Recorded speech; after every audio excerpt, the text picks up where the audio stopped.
Hello everyone and welcome back to my channel. We are going to do something super spooky today, at least it is for me. We're going to read some of the creepiest and scariest things that kids have told their parents. This is creepy to me because I have two kids. Only one of them can talk right now, but he already tells me some very creepy things. It's been said before that kids are much more in tune with the world, like they don't dismiss the facts of spirits like adults would, because they do believe mostly that, ghosts and monsters are real and can be in their rooms and it really freaks them out, or like my child, you'll see. Alright, let's kick off story number one, and I'm going to be looking right here because I'm going to read you guys the stories. I was with my sister, her husband, and their 2-year-old daughter. We were talking about loved ones that had recently passed away. My father had died sometime recently. My brother-in-law went and grabbed a picture of his mother who had died in a car crash when he was 6 to show me. When my niece saw the picture, though, she started laughing. We asked her what was so funny. She looked at us and said, "That's my special friend who sings to me." Nope. I'd be like, tell your friend she needs to move on. Here's story number 2. Go back to sleep. There isn't anything under your bed. He's behind you now. Still haven't gotten over that one. Oh, no. I'd be like, go to bed. You sleep. Just like shut their eyes and be like, there's nothing there.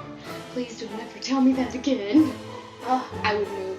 Probably most of these. I'm just gonna say nope, I would move out. Walking past an old cemetery, my then 3-year-old son casually said, "My brother is in there."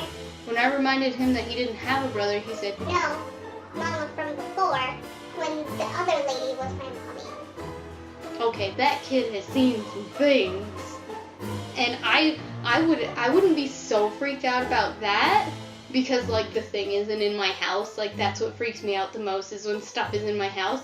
But that wouldn't freak me out so much. I would actually ask him like questions and then do research. I was tucking in my 2-year-old. He said, "Goodbye, Dad." I said, no, we say goodnight. He said, "I know, but this time it's goodbye." Had to check on him a few nights to make sure he was still here. I would too. I mean, I would be checking, like, waking up and being like, oh, I would think he would kill me. Like, I would think murder would be involved. Okay, we're on number 5. My sister got hit by a drunk driver in April and it totaled her car. She had my 4-year-old nephew and infant niece with her. When my mom arrived at the hospital, the nephew asked her if he would thank the big guys. What big guys, Caden? Grammy, the big guys that were in the car with me when it got loud and scary. They hugged me with their arms and kept me safe. Even the insurance adjuster cannot explain how either child escaped with no scratch. That's pretty cool, actually, because that would mean they have a lot of nice guardian angels around them, which I would like for my kids to have around, some nice angels and things to protect them. So that one's not really creepy to me. I think that one's actually pretty cool. When my cousin was 2 years old or so, her mom got pregnant again. One day she went to hug her mom's belly and said, "Little brother is sick." A few days later she had a miscarriage. That one's sad. When my son was small, I was talking to him about growing potatoes. I described how you bank up the earth around them as they grow, and he said, "I used to do that when I was an old man." He grew potatoes in a past life? Or did he bury people? I want him to bury people. Why are you crying? Batman. What bad man? There. Points behind me at the dark corner of the room. Lamp on bookshelf next to said darkened corner falls off as soon as I turn to look.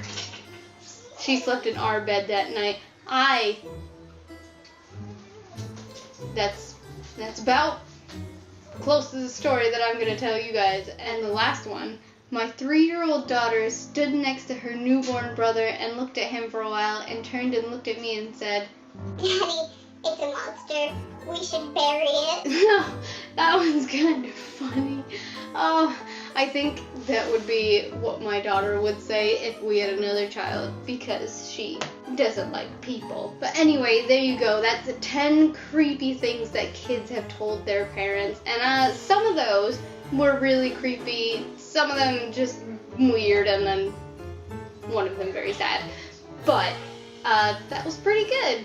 I can't be like, oh, I don't know what I would do if I was put in that situation, because I was. So let me tell you guys, there were 3 different times. I will tell you the 3 that have spooked me the most. Number 1 was one of the first things that he has ever said to me that had ever freaked me out, like really bad. I was sitting on the couch, and my daughter was still asleep in her room, and he was still asleep in his room. So I was just chilling, hanging out. I was laying on the couch, and he comes out all, like, just woke up and stuff like that, and he sits on my lap and he goes, Mommy, I'm 5, and I'm asleep in the water. Now he said that to me, and I was just like, I was like, no, baby, you're 2, and you're asleep in your bed. You are not asleep in the water.